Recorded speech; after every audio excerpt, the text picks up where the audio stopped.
A gente vai acionar agora o nosso jornalista Marcelo Favalli, que está nos estúdios da redação, que vai trazer exatamente detalhes sobre este encontro, essa comitiva do governo federal, vários ministros, não só do governo federal, mas o próprio presidente do Congresso e o presidente da Câmara dos Deputados, Arthur Lira e Rodrigo Pacheco, o próprio ministro Fachin do Supremo Tribunal Federal, todos eles lá no Rio Grande do Sul, nesse momento de união de todos os poderes da República e de todos os entes da Federação em prol de uma resposta à população que precisa. Marcelo Favalli chega agora no Tá na Roda.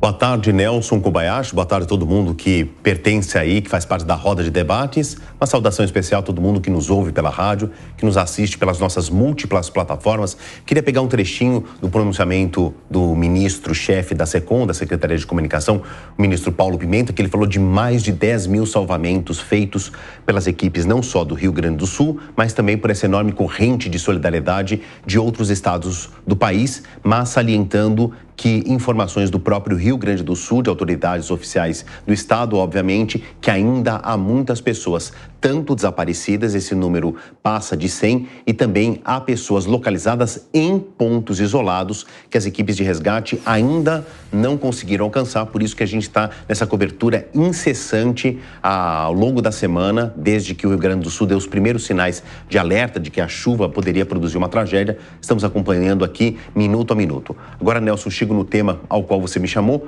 Houve aí uma enorme reunião, uma comitiva de 20 pessoas da cúpula do poder do judiciário, do executivo, obviamente, e do legislativo se deslocaram mais uma vez para o Rio Grande do Sul, primeiro para ver de perto a situação e fazer promessas públicas que a gente espera que sejam cumpridas, e depois eu deixo inclusive esse ensejo para o debate aí entre os especialistas. Então, a palavra solidariedade, ela apareceu, e em segundo lugar, outra que me chamou a atenção foi a desburocratização. Promessas de que o dinheiro que vai ser enviado pelas estruturas federais, o Legislativo promete, entre a Câmara dos Deputados e os senadores, em dispersar ou enviar o mais rápido possível o dinheiro necessário para o Rio Grande do Sul, passando as etapas burocráticas do processo que deixam aí essa entrega cada vez mais morosa. Também foi uma promessa do presidente Lula, então falaram não só o presidente da Câmara, do Senado, o governador Eduardo Leite, obviamente, o ministro do STF, Edson Fachin. Por último, quem falou foi o presidente da República, Luiz Inácio Lula da Silva, e em diferentes trechos desses pronunciamentos, a promessa de que as verbas vão chegar de maneira rápida, eficiente e para os pontos certos. O Eduardo Leite fez a sua parte. Ele está ali no olho do furacão, está sentindo na pele o problema, falou inclusive de repasses, da estrutura do Estado, que já está com um déficit de 10 milhões. Além de se superar esse déficit, ele vai precisar de uma perna adicional muito maior para tentar, em primeiro lugar, tirar o Estado da situação de calamidade agora. Depois, um projeto a médio prazo que é de limpeza, de restabelecimento das estruturas básicas. Eu estou falando de eletricidade, telecomunicações e água potável, né? A limpeza do esgoto também. E depois, a longo prazo, a reprodução da economia, porque a gente olha para o Rio Grande do Sul, a gente pensa em agronegócios, mas agora, na porta aí de meados de 2024, no mês de julho, que é um mês muito importante de férias e para o turismo do Rio Grande do Sul, lembrando que uma das áreas muito afetadas é a Serra Gaúcha, que tradicionalmente recebe muitos turistas nesta época do ano, não tem a menor condições, primeiro, de receber esses turistas, em segundo, em vender os produtos que deixam a Serra Gaúcha tão famosa, como os vinhos, os chocolates, as feiras de malhas. Então, toda essa produção que mexe diretamente com orçamentos familiares, porque quando a gente fala nessas indústrias, existem os grandes vinicultores, as grandes vinícolas, mas também tem os pequenos produtores, que desovam muito da sua produção, que ficou estocada justamente para abastecer o mercado do turismo, que neste ano, no mês de julho, melhor dizendo, muito dificilmente tenha condições de receber o fluxo normal de turistas que vão a Gramado, vão a Canela, justamente nessa época do ano. E tem o Festival de Cinema, outras atrações também dessa região que são muito famosas nesta mesma época do ano. O Festival de Cinema acontece tradicionalmente no mês de agosto e ainda não se tem notícias se haverá condições da cidade de Gramado conseguir receber os convidados nacionais e internacionais do movimento.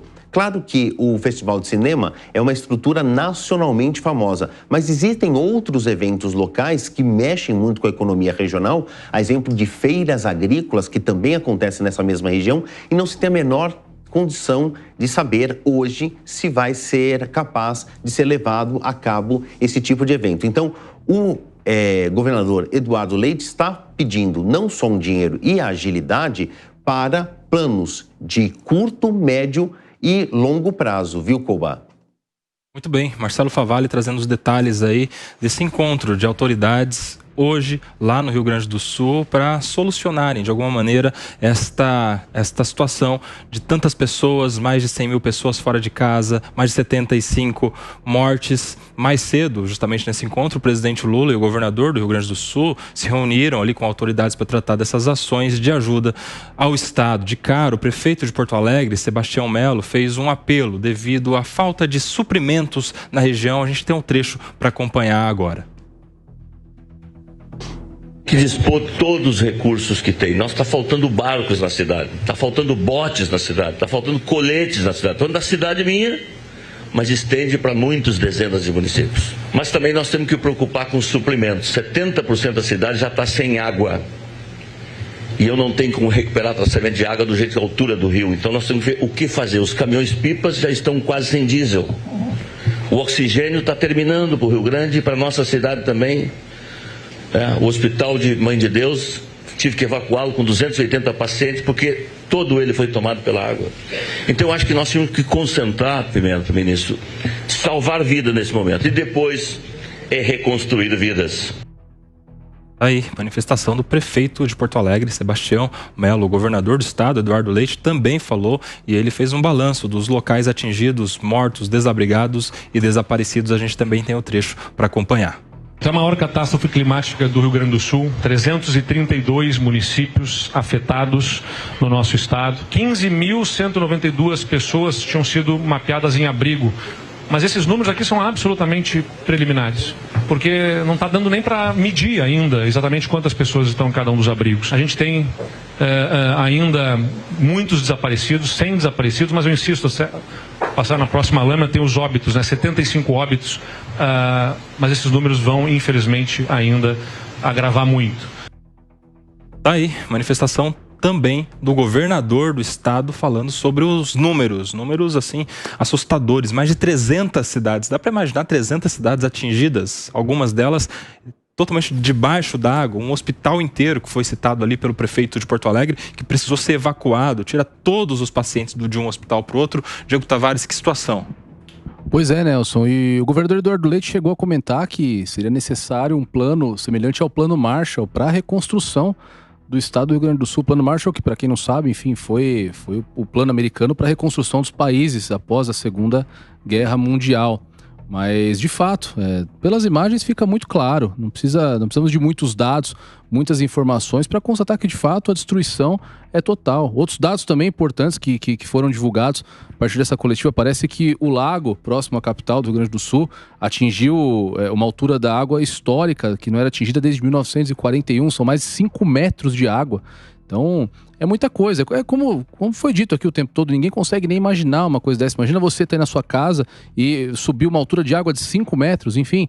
É de fato uma catástrofe, é uma situação do ponto de vista humanitário gravíssima e sem dúvida nenhuma, todos os olhos do Brasil, como nós estamos acompanhando nessa coletiva, tem que de fato estarem voltados para os nossos irmãos gaúchos, para agora salvar de fato a vida de quem precisa, enfim, encaminhar os suprimentos, encaminhar a ajuda financeira e também a ajuda humanitária para esse local, porque realmente 300 municípios é um número extremo. Eu imagino, se a gente trazer isso para a realidade aqui do estado de São Paulo, é como se a gente pegar todas as cidades aqui da capital, até Campinas, São José dos Campos, é como se todas elas estivessem em situação de calamidade pública. Então, é muita coisa, é uma situação realmente de catástrofe e precisamos sim de uma grande mobilização para tentar ajudar o maior número de pessoas possível.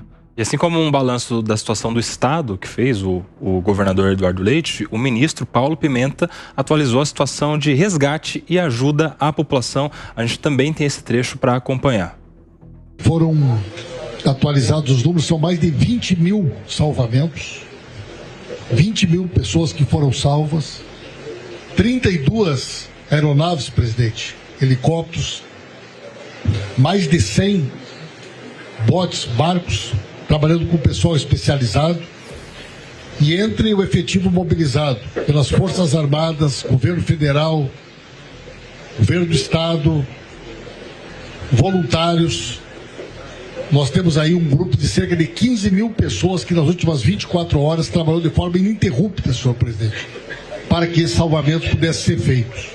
É um grande esforço de unidade que mostra a dimensão histórica desse momento e a responsabilidade de todos que estão envolvidos nessa missão. Aí, mais de 30 aeronaves envolvidas nisso aí, helicópteros, enfim, alguns aqui do estado de São Paulo, outros lá da região, do governo federal também, as próprias Forças Armadas também envolvidas nisso. Diogo da Luz, a importância das aeronaves agora, nesse momento, cidades totalmente ilhadas, né? Vou com você porque você também é uma pessoa da aviação, sabe explicar pra gente melhor a importância disso nesse momento. Pois é, e a notícia boa é que são mais de 30. 30 são os oficiais, só os do governo federal. Tem muitas aeronaves privadas fazendo o apoio, inclusive de outros estados que foram para lá também, dando esse apoio, que esses aviões e helicópteros chegam aonde nenhum automóvel está chegando, nenhuma ambulância está chegando. Então, não só para resgatar as pessoas feridas, as pessoas que precisam de atendimento, como para levar mantimentos. E, de novo, lembrando o que aconteceu lá no litoral norte, muitas pessoas, muitos veranistas da região que tinham helicópteros, colocaram os seus helicópteros à disposição para levar até água, até garrafas d'água foram transportadas de helicóptero.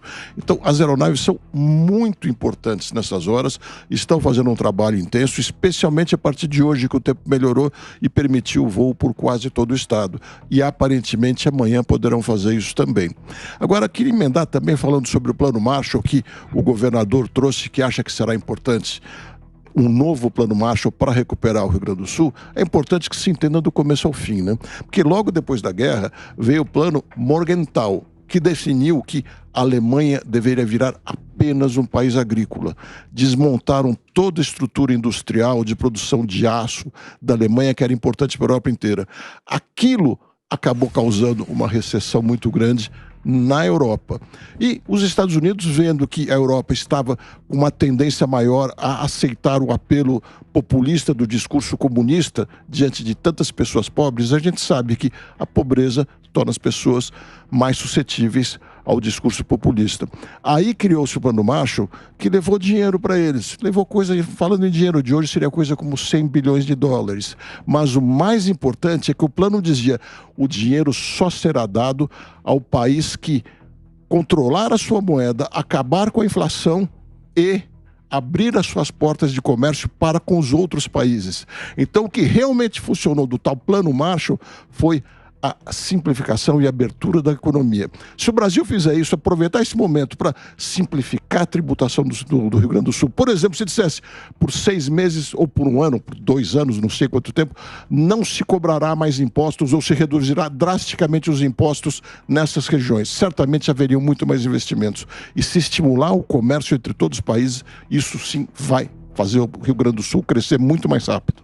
Olha só, uma das falas mais fortes ali foi do prefeito, justamente ele falando: situação excepcional tem que ser tratada com excepcionalidade. Não dá para informar que vai mandar verba e esse negócio demorar para chegar, tem que ser meio que urgente, porque a situação é urgente. O senhor, ele teve uma participação importante nessa reunião de autoridades, que foi a presença do presidente do Tribunal de Contas da União, o Bruno Dantas, que falou sobre a cooperação e a revisão da burocracia para destinar ajuda para o Estado. A gente tem esse trecho para acompanhar também. Nós temos tido todo o zelo para fiscalizar o uso do dinheiro público, mas também toda a sensibilidade para saber que em momentos excepcionais nós devemos também utilizar regras mais flexíveis para que o objetivo final de toda a ação do Estado, que é a proteção dos cidadãos, para que isso seja atingido de maneira eficiente e eficaz. Wilson, eu quero te acionar porque essa foi uma fala talvez das mais importantes aí. Sabe por quê? Porque numa situação em que está se lidando com o dinheiro público, o administrador público tem ali uma série de burocracia para usar o dinheiro, para tirar de uma conta e entrar na outra, que é importante ter uma burocracia até para um controle, fiscalização e tal, mas aí a presença exatamente do presidente do Tribunal de Contas falando, reconhecendo uma situação de excepcionalidade, ali, claro que respeitados alguns limites importantes, dá, acho que, segurança para que esse dinheiro chegue o mais rápido possível na ponta da linha. É o que a população está precisando nesse momento, né, o senhor? É uma coisa que você falou que é importante, é segurança, porque muitas vezes o agente público se sente inseguro em agir. Sim. Porque muitas vezes vem o dinheiro de fora. Governo federal tem toda uma burocracia com esse dinheiro. Nós vivemos um momento de patrulhamento, onde as pessoas, o agente público sente muitas vezes patrulhado. E a burocracia atrapalha muito essas ações.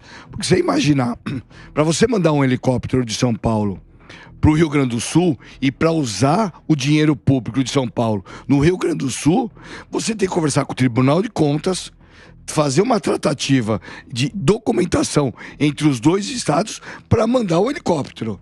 Porque como você vai justificar o dinheiro público arrecadado em São Paulo, gasto no Rio Grande do Sul? Com equipamento. Estou falando, pode ser só gasolina, mas o impedimento do equipamento estar lá também. Sim. O equipamento está lá. Então eu acho que o Bruno Dantas traz uma segurança para o poder público e para o agente público em agir, esquecendo, porque tem o famoso carimbinho da seção 1, carimbinho da seção 2, carimbinho da seção 3, e se passam os dias e o dinheiro não chega. Ele dá uma segurança de que esse prazo se diminui em dias. Eu acho que, né? Uma outra coisa que o Wilson colocou aqui, Koba, só para complementar a fala dele, o Bruno Dantas, além de dar segurança pro agente público, ele tem que passar uma segurança para a população em geral. A gente viu na época da pandemia, sim, infelizmente, que a gente estava vivendo um caso também de excepcionalidade, em que havia muito recurso, muito dinheiro indo para os estados, para os municípios, diminuindo a burocracia para que esse dinheiro pudesse chegar mais rápido na ponta, mas infelizmente a gente viu muitos casos aí de corrupção com esse dinheiro, de desvio desse dinheiro. Então é papel fundamental do Tribunal de Contas da União ficar em cima, olhando o caminho desse recurso, para que ele chegue mais rápido na ponta, mas para que ele chegue da maneira correta, para que esse dinheiro não se perca no meio do caminho e a gente não tenha pessoas maldosas, pessoas corruptas pegando esse dinheiro para embolsar, para usar de outras formas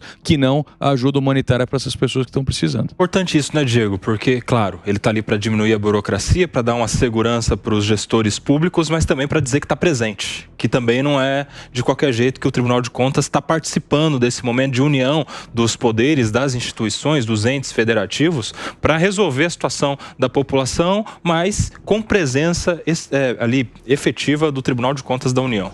A política, Nelson, muito embora nós tenhamos que nos ater de fato às ações são sempre o que importa, a gente não pode desprezar também a força dos símbolos.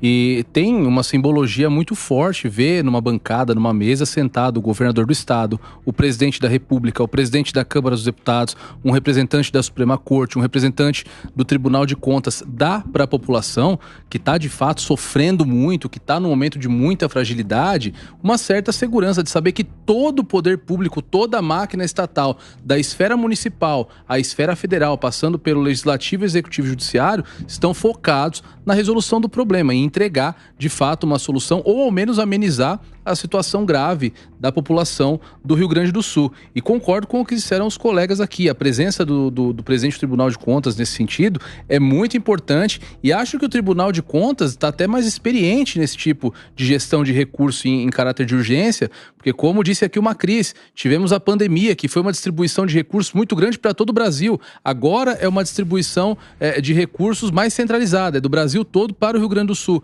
Então, é até mais fácil de fiscalizar o caminho desse dinheiro para que ele seja de fato utilizado em prol da resolução do problema e não seja desviado em escândalos de corrupção, por empresas fantasmas, por pessoas, por laranjas, enfim, qualquer tipo de malversação que seja. Mas fato é que ver todos os gestores públicos ali alinhados na frente da população, dispostos a colaborar para resolver o problema, é muito bom para essa população.